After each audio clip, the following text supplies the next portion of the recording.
The MLB Gambling Podcast on the Sports Gambling Podcast Network is brought to you by Fantasy. They're coming new customers. Play just $5, get $100 bonus funds. Means promo code MLB SGPN.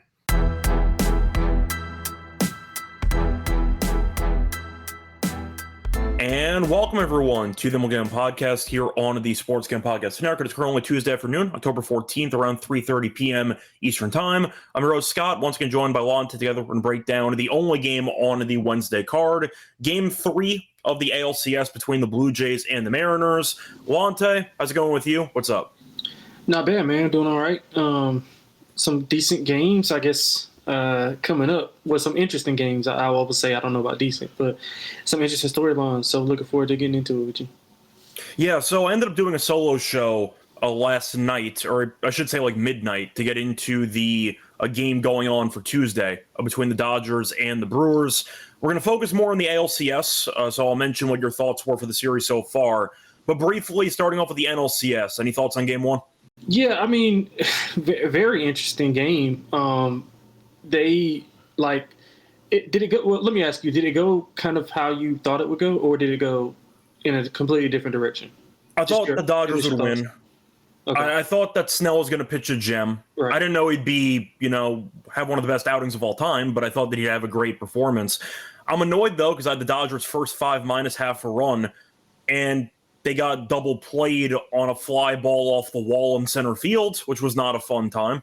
So I ended up losing the first 5 minus half a run because of the Muncy Grand Slam fiasco. But I did pick the Dodgers to win the game, so I kind of went the way I thought it would.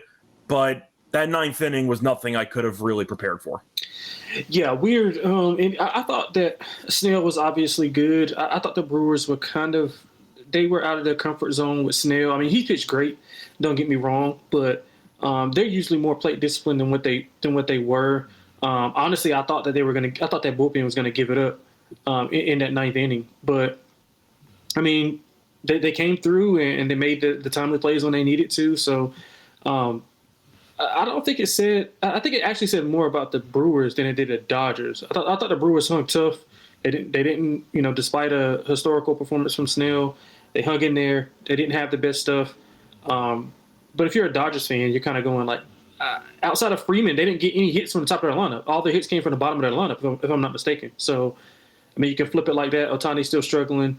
Well, they walked him 3 times, which was the questionable move by Milwaukee, because like the Phillies series, I mentioned this earlier this morning on the last show, they intentionally walked Ohtani to load the bases, and then you ended up seeing Betts walk. Yeah. And that turned out to be the insurance run they needed. So, Ohtani's been struggling, but teams are still pitching around him, which I don't really understand. Yeah. They probably just don't want to be the team that comes out of a slump on. But, yeah, I mean, I thought that was interesting. You could spin it each ways. I mean, I thought the Brewers hung in there tough. They had a chance to win it, just couldn't pull it off. So, I was a little bit more impressed with the Brewers and how resilient they were despite having a historical performance by Snell. Yeah, I do think at the end of the day, I guess in hindsight, the results are the only thing that matters, and the Dodgers ended up winning, so I guess it's fine in the end. But I would have brought Snell out there to start the 9th inning. Sasaki showed signs of vulnerability, which he has not shown all postseason, trying to almost hit a guy to tie the game, and Terang moved out of the way and then swung at a pitch at his head. So that's kind of how the game ended. But look, I thought the Dodgers would win the game. I thought they'd win the series. I know we both picked the Dodgers to represent the NL in the World Series. I have them winning the whole thing, so we'll see what happens. But Milwaukee, look, at the end of the day, I still think this team is not going to roll over and die in the series. You faced off against a phenomenal pitcher, and the one pitcher destroyed you. And then once he got pulled from the game, you suddenly came to life. So I'm not going to fully hit the panic button for Milwaukee, even though in theory, the Dodgers, one, if they end up winning Game 2, you could argue that it's over. I don't know if I agree with that in baseball, but you can make the argument. Second of all, the Dodgers do have 3 straight home games. So in theory, if they win all 3 home games, they win the series. So that is another thing Milwaukee could be worried about in theory. I think they should be fine. I mean, at the end of the day, they were awful for 8 innings against a pitcher having an all-time performance, and they had the game-winning run on second base. So they came to life at the end. I think that might carry over into the Tuesday game. We're not here to talk about Tuesday. Point is, Milwaukee, I'm not panicking over them. Snell was great. They were good against the Dodgers bullpen. which has been the Achilles heel for this team for most of the season. I think we get a long series. I don't really see that changing, despite the Dodgers winning Game 1 on the road. Do want to point out, though, before we get into the actual thoughts for the Game 3 between the Mariners and the Blue Jays, I want to briefly remind everyone once again that we have an NHL podcast, Hockey Island Podcast. Join Ryan and Joel as they break down the biggest games, storylines, awards, and best bets throughout the season. Let it slide. I'm assuming you agree with me, though, about Game 1. Milwaukee ended up losing, but you know what? They got to the bullpen, and they shouldn't be panicking. At the end of the day, it's a long series. Yeah. I think they bounce back tonight, but either way, I'm not going to – I'll put it this way. We're going to mention the series in a second. Toronto's in a much worse place, obviously, than Milwaukee. Yeah, 100%. I wouldn't panic if I was Milwaukee. I mean, you withstood a great pitching performance, and you still had a chance to win. I mean, that's all you can do in a particular spot that you were in. I mean, I know it's a home game, but you're going against one of the best teams in baseball with championship pedigree. So, I wouldn't look too bad if I was. I mean, I wouldn't look too deep into it. It's a big one tonight. I'm kind of like you. I mean, I know the 2-3-2 format is probably a little bit more lenient to the lesser seed, but yeah, they get one here, and I think they can get one in LA, and they kind of come back and try to finish it off. So yeah, I wouldn't look too deep into it. I do want to ask you though. So if you were in the situation that Roberts was in, I'm assuming you're also keeping Snell in at least to start the inning in the ninth. Yes, absolutely. That's how I feel. Yeah. So yeah, I'm old school, like looking at it, like just let him pitch. If they're not showing any signs, and if he's fine, like if you go to him, like, hey, I'm good to go, like, yeah. Pitch. I mean, truth is, old school or not, nobody reached second base the entire start. Yeah, right. Like he was never in trouble at any point. Yeah. And the one guy who got a hit, he picked off first base. Right. So he basically had a no hitter for 8 innings. Yeah, unless he's feeling some discomfort or he's like arm fatigue, and he tells me, okay, that's fine. But otherwise, no, you're not coming out. Yeah, Sorry. I felt the same way. But either way, Dodgers survive, and they end up taking a 1-0 series lead. So, moving on to the upcoming game that we have for Wednesday. Actually, before we get into the game, I want to briefly talk about the series because the Mariners are up 2-0. Won both games in Toronto. I talked about it once again in the last episode. And it feels like Toronto forgot that beating the Yankees does not automatically make you World Series champions.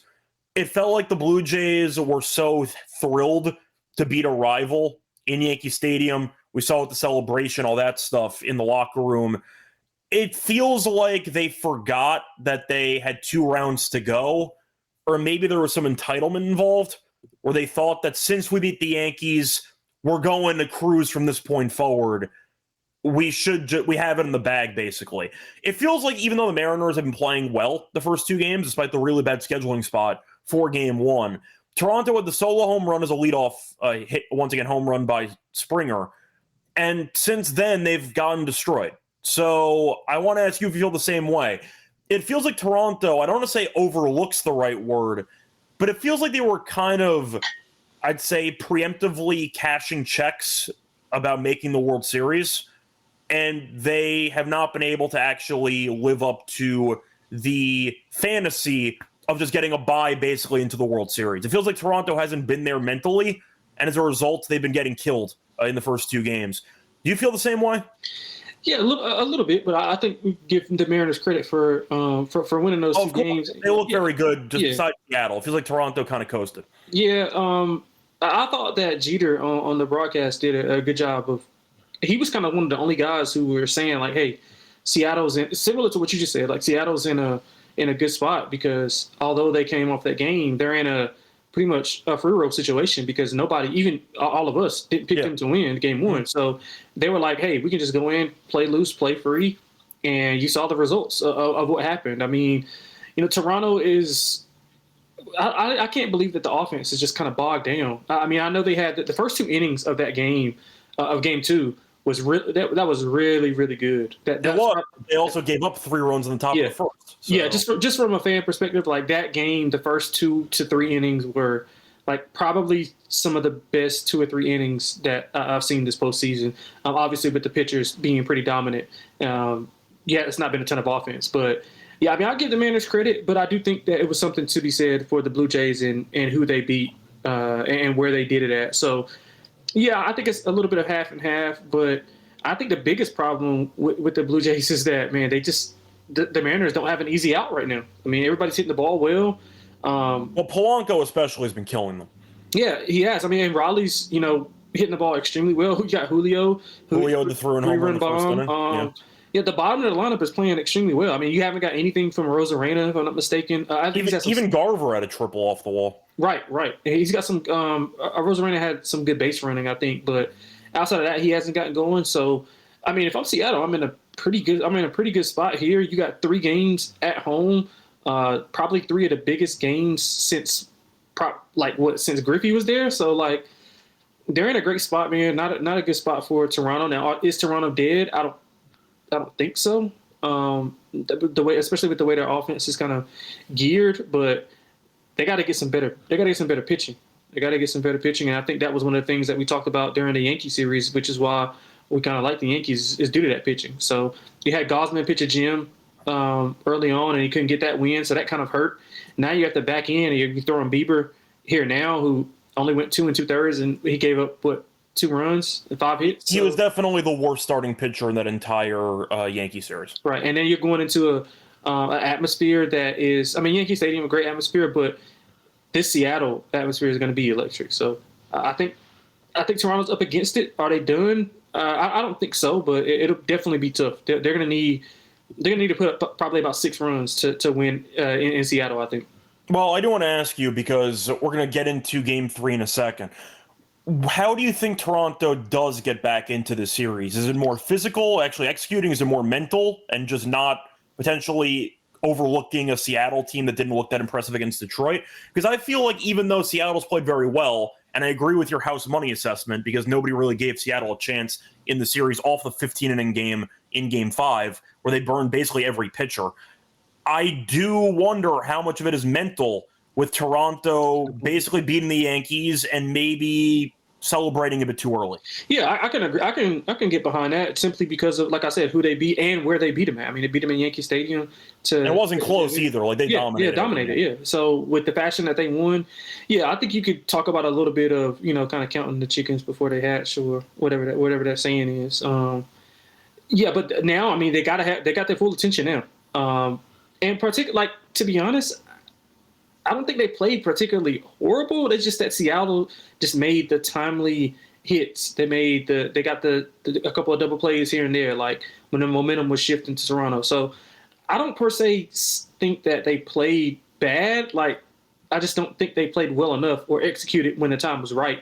And Seattle did. So now they have their full. Obviously, you got to have their full attention down 2-0 going on the road. So yeah, I agree with you. Probably a little bit more focused, a little bit more locked in than what they were in Game 1, especially Game 1. I mean, Game 1, you had the solo home run, and then I'm pretty sure they had 2 or 3 base runners for the entire game after that. Yeah. I think. So they didn't get any traffic at all in Game 1. Yeah.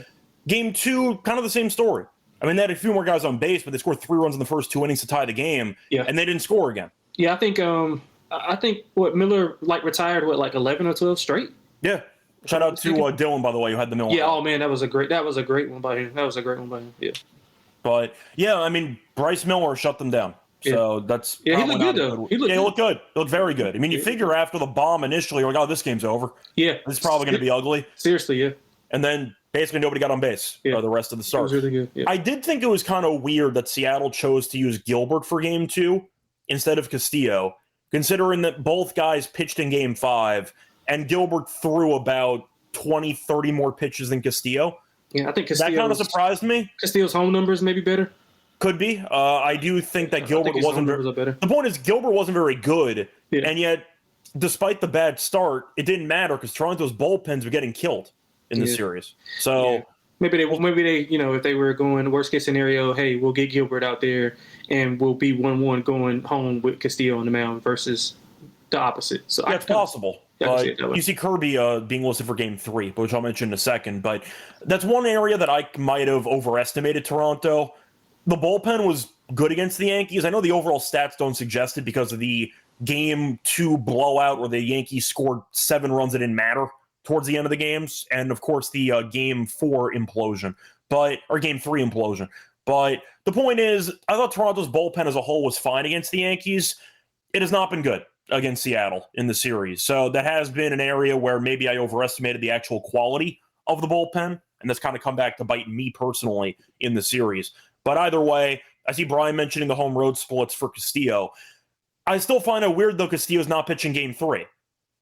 Because Kirby started that game. Castillo ended up pitching like 17 pitches, and they're using Kirby for game 3. So I found that kind of weird. I thought Kirby would go game 4, and Castillo would go game 3.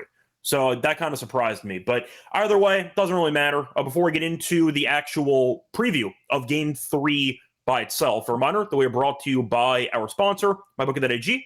Using the bet on football, college football, baseball playoffs. They have NBA starting up in about a week or so.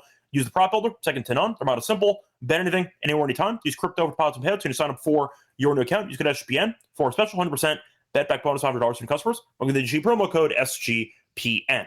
We're also brought to you by Novig, which is America's number prediction market for sports. You're getting great prices on Novig, available in 30 states. So make sure it's available in your state. Download the Novig app. Get $50 when you spend just $5 if you use our promo code SGPN. Get an extra Novig promo code SGPN.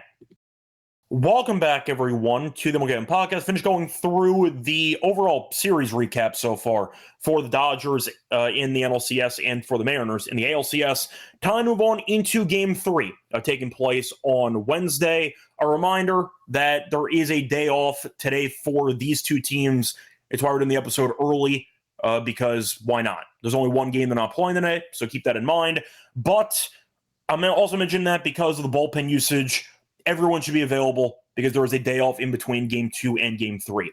For Game 3 in Seattle, you have Bieber going up against Kirby. Kirby so far has been good, made 2 postseason starts against the Tigers, went 10 innings, 2.7 ERA.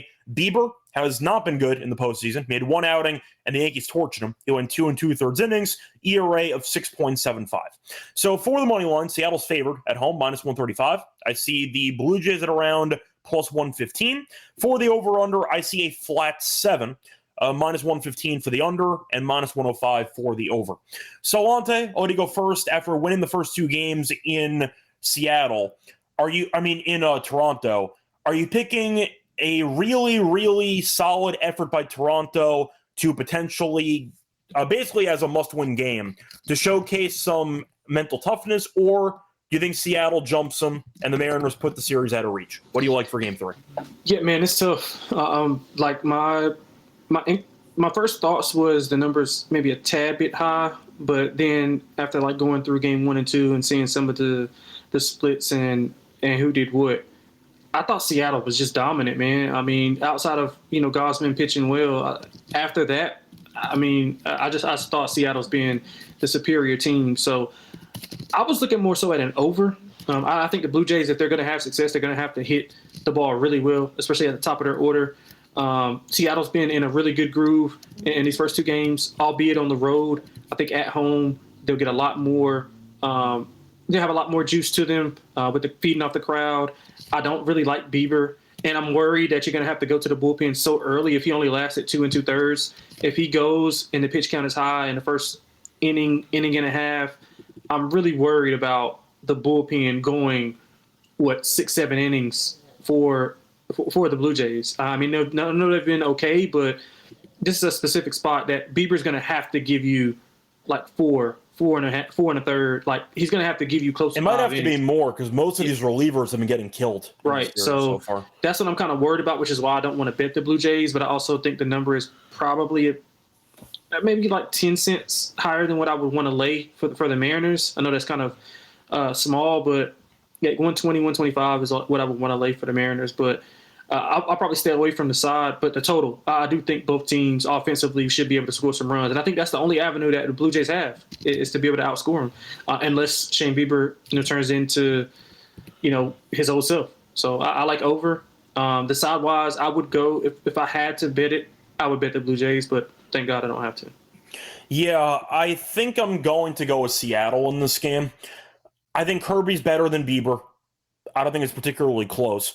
Bieber, for a guy that showed up mid-season after a serious arm injury that cost him about 1.5 years, he was fine, but recently has not been that sharp. And Kirby, I thought, looked very good against Detroit. So I'll go with Seattle in this game, especially with the first ALCS game for this franchise at home since 2001.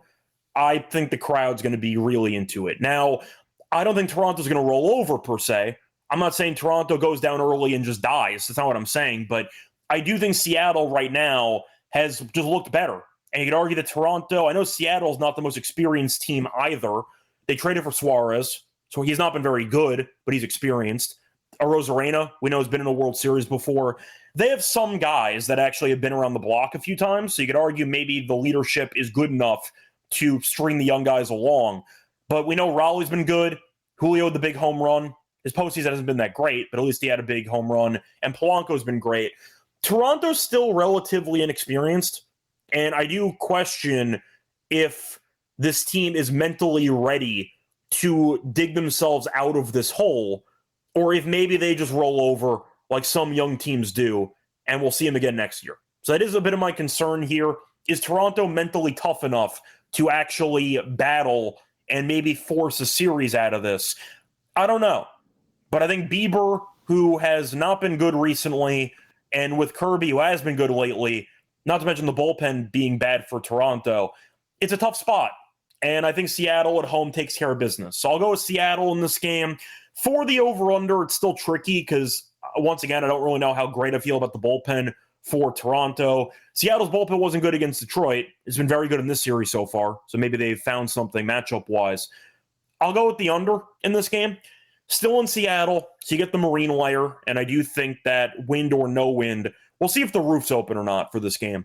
I see a low-scoring game, though. I think it's going to be a very tight game 3, must-win game for Toronto. I see a nail-biter.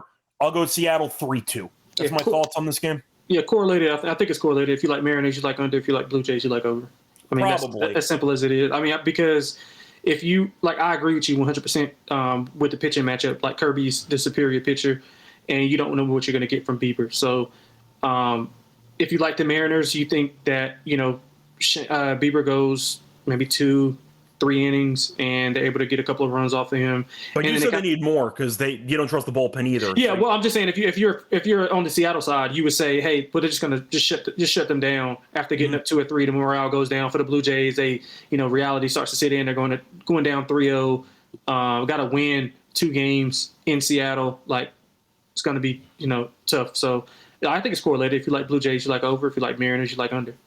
Yeah, I do think that Seattle, despite scoring 10 runs in Game 2, they have still not really done anything offensively at home this entire postseason. To read off the home game so far, they scored 2 runs in Game 1 against Detroit. That was with some extra innings involved. Scored 3 runs in Game 2. They scored 3 runs in the closeout game, which they won in 15 innings, scored 3 runs in 15 innings, and that's it. So they've scored a grand total of, once again, 8 runs in their 3 home games this postseason combined. Yeah, but 2 of those were against Scuba, right? Yes. Yeah, so that is correct. That is correct. But you just sabotaged my entire slant to take. Yes, that is correct. Yeah, well, to be fair, 15 innings are still 15 innings. Yeah, that's didn't pitch there were still 9 innings involved. Without him in it. But yeah, that's fair. The point is, Seattle offensively at home has been kind of non-existent, but a lot of their games at home have been rock fights. In fact, every home game's finished 3-2. So you know what? Give it to me again. Give me Seattle 3-2 for the 4th time in this postseason. Yeah, but it might pay well. You have a score prediction for this game? You think it's close? You think they blow them out? No, I think it'll be close, but a little bit more high scoring. I mean, I'll go 6-4 Blue Jays. Maybe pull it out. You have the over. Yeah, I'll go 6-4 Blue Jays. Late rally. They're down 4-3. They're down by 1. And then they go on a rally in the 8th and 9th. All right, so we just disagree on everything for this game. You have the over in Toronto. I got the under in Seattle. So we'll go from there. But I do want to ask you, though, for player props, anybody that you're potentially targeting, whether it involves overs, unders, pitchers, hitters, anything you like? Yeah, I'm looking at Bieber to go a little bit longer, simply because of what we said. Kind of the same handicap that D-Rock gave with Miller. I think he absolutely has to keep the pressure off of the bullpen. So I'm looking at his outs over. Particularly, maybe his. I'm looking at his outs over. He's not a big swing. He doesn't have the swing and miss stuff still. So I maybe look at over on outs, under on strikeouts. I think that may be a little bit correlated as well. He's pretty much a contact pitcher, and I think Seattle will be able to hit the ball early on. So, yeah, I'm looking at him as far as the bases, as far as the hitting wise. I didn't have a ton, man, to be honest. I thought this has been a weird kind of like hitting game because you had the 2-3 run shots, and then you had Polanco just go crazy in the first game. So it's not a ton of guys who are actually like getting on base outside of maybe a walk here and there, and then the home run stuff, and obviously you're gonna with Raleigh. So yeah, I didn't have a ton with the player props. Maybe you can put me on something. Well, I was trying to find some batters that have had some success against Kirby, and there are two. So one is Springer, who's 3 for 8 lifetime. Springer's my guy. Bro. So you can go Springer if you want to for maybe HRR, if you think he actually does something. Plus, you're looking Toronto to score 6 runs. So you probably want Springer, who's going to be batting leadoff, because you get some powerful bats behind him. The other good batter against him is Santander, who got scratched with a back injury. So Santander is not going to play. Now, against the Yankees, he was easily the worst player on the roster because he clearly came back early from injury, didn't have it, and Toronto realized, what are we even doing? So you're looking at Santander, who's been good historically, but he's not playing. So I can't use that for the actual prop section. So I don't mind Springer potentially in this game. Springer, his HRR is at -104. He has gone over in 7 of the last 10 games. He's gone over in both games in this series. So I don't mind Springer going over with the HRR for one prop. I mean, you mentioned the outs. I got to bring it up. Bieber's outs are at 14.5. You like the over or the under for that? Because it sounds like we like the under. Dang, 14.5? I thought we were going to get like... It sounds right, though. I mean, you're mentioning potentially 3 innings. It's also a must-win game, though. So if Toronto's down, they might pull him if he sucks. Yeah. Yeah, at that number, I would look under. I thought we were going to get like a 11.5. Yeah. But yeah, especially with the day off yesterday or the day off today. I mean, you got 7 days rest, right? Yeah, but you're going to be able to reset the bullpen if you need to. So I like the under on Bieber there. Yeah, at that number, I would go under. I like the over initially, but I thought it would be a little bit lower. Yeah, at 14.5, I can only look under. Yeah, that's kind of where I'm at. That's -108 if you want the under on that. Yeah, I would look at that. Looking at Seattle batters here, if you want to go just for consistency, you can get J.P. Crawford single at +139. He's had a single in 7 of the last 9 games. Yeah, he's got some real quality ABs also. I think he works the count really well. He doesn't really go for the out of the strike zone stuff. I might look at him for like total bases as well. I might bet that. I don't think it's a such thing as a ladder in baseball, is it? But yeah, I might look at some stuff with. Well, in theory, you can do a half a base, then 1.5 base, and go from there. Lifetime, he is 6 of 12 against Bieber with a walk. Yeah, so he actually has been very good against Bieber. Yeah, I'm gonna look at Crawford. Yeah, that's a good one. Bieber's been good. Looking at some other guys, Garver's been terrible. Rosarena's 0 for 8 with 5 strikeouts. That's not good. Julio's 1 for 9 with 4 strikeouts. Suarez 4 for 18 with a 9 strikeouts. Shout out to Suarez, though, at a double. I was shocked he got a hit. He also got hit by an error, which was fun when he was sitting in the dugout. I don't know if you saw that. Yeah, I did. They challenged it. You know what? The Toronto manager gave a really great interview. Usually those are kind of like BS. Well, the argument is simple. He was in the field to play, but he was clearly headed towards the dugout. I like the call in the field. I thought he gave a great interview and breaking down on why he challenged it and what he saw. So yeah, that was a good sideline interview. I'm typically against that, but that was a really good one. No, the truth is that I think that you're looking at most managers giving you classic coach speak. Exactly. But I do think that when you're actually listening to Schneider's quotes and everything, he seems to know what he's talking about. Yeah, no, he does. Yeah, I know last year we kind of thought he was an idiot, but no, you actually listen to him talk. He actually knows ball, but he was clearly just trying to find a technicality to avoid giving away second base to Seattle. But did he score? Did they score that round? Right? I don't think so. Oh, okay. I don't believe they scored that inning, so it didn't matter in the end. Okay. But I do at least acknowledge what he was going for. But I like the call because it obviously was headed right towards the dugout and it hit Suarez in the back. So whatever. But I mean, Suarez no hits though is fun. So you can go for that if you want to. But any thoughts on Raleigh? Any thoughts on Kirby over 1.5 earned runs?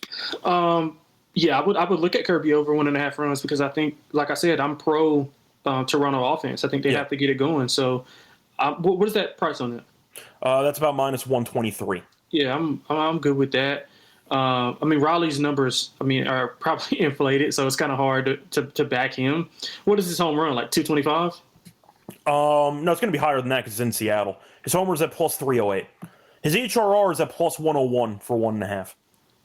Yeah, I would definitely look at that. Although, did they say anything about his groin?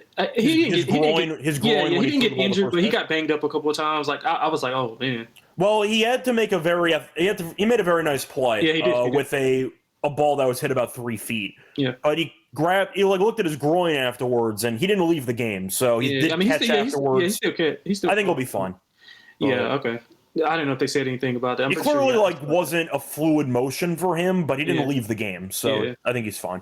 Yeah. Okay. But yeah, HRR I would look at Raleigh at that price.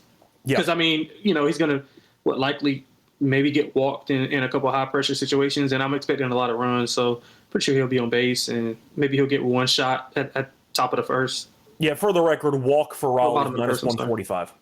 Yeah. They're expecting him to get on base basically at least once. So that's one of the potential battles there. So I don't mind the HRR plus money for that one. All right. You have any other thoughts you want to mention for Game 3? I do not, man. I see Andy mentioning Vlad double at plus 500. Yeah, Vlad's had some horrible ABs last game. Horrible. Yes, he did. I think he's 0 for 7 in the series. He's been horrible. He used all his power against the Yankees. I guess so. But either way, not just. I mean, granted, good ABs don't equate to anything. Just good talking points. It's kind of like CLV. Yeah. For the record, he's 2 for 9 lifetime with a double against Kirby. Yeah, I think Vlad has to have a big one though. He's got to have a big series. I mean, a big game. I guess a good series in Seattle. So.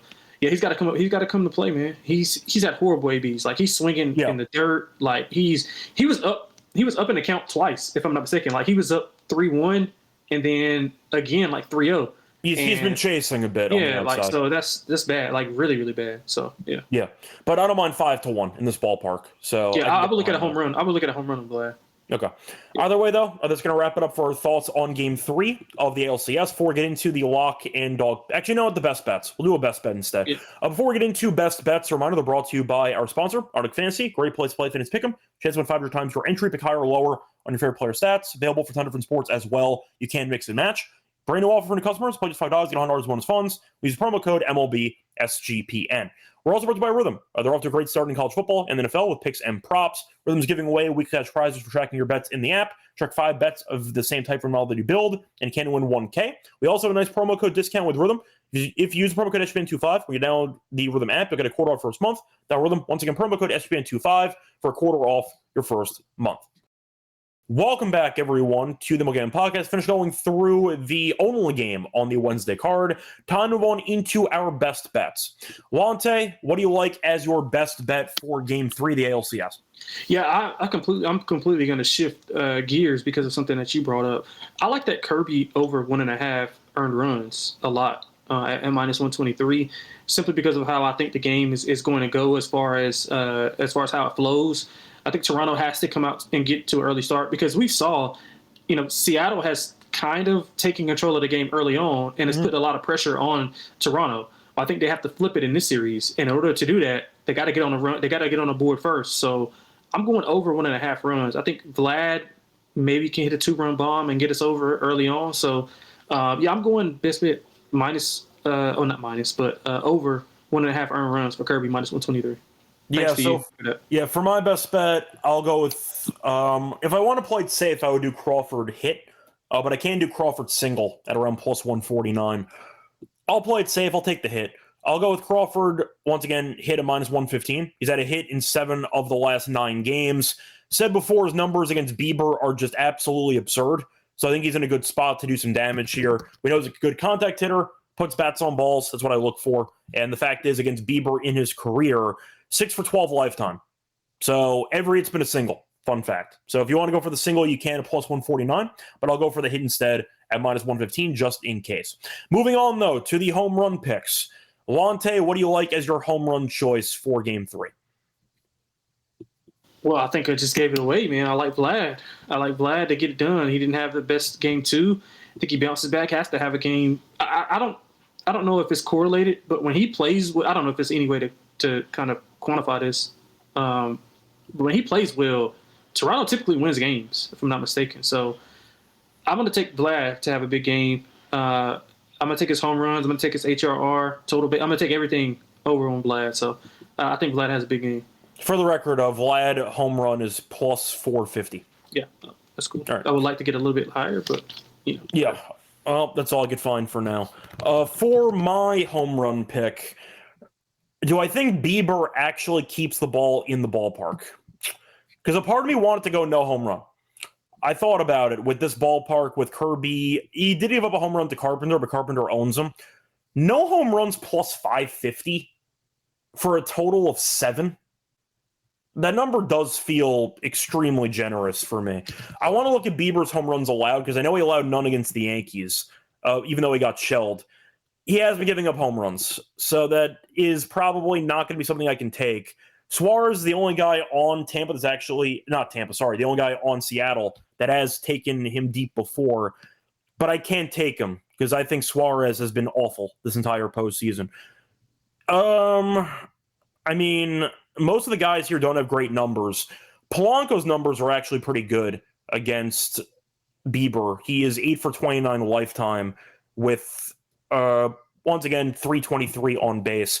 He's been the hot hitter so far in the series. But do I think we get a nice performance from one of Seattle's young leaders? I'm going to go for it. He had a homer earlier in the series. He had a homer last game, actually. I think he can do some damage, but Julio Rodriguez home run at plus 528, I think is a very good price. I'm going to take that. Give me Julio home run, plus 528. Think he puts the pressure on with, of course, the home crowd behind him. I'll go Julio at a pretty good price there for his home run at plus 528 as my home run choice. Anyway, that's going to wrap it up for our thoughts for Game 3 of the ALCS. A reminder for the upcoming schedule for the Thursday games. Thursday, we have 2 games. You have Game 3 between the Brewers and Dodgers, and you have Game 4 between Toronto and Seattle. So we're back to break down those 2 games on Wednesday. Till next time, you can find me on Twitter as Radio. Find him on Twitter at XLonteXX. Till next time, good luck to all of you and all of your bets. Bye, everyone.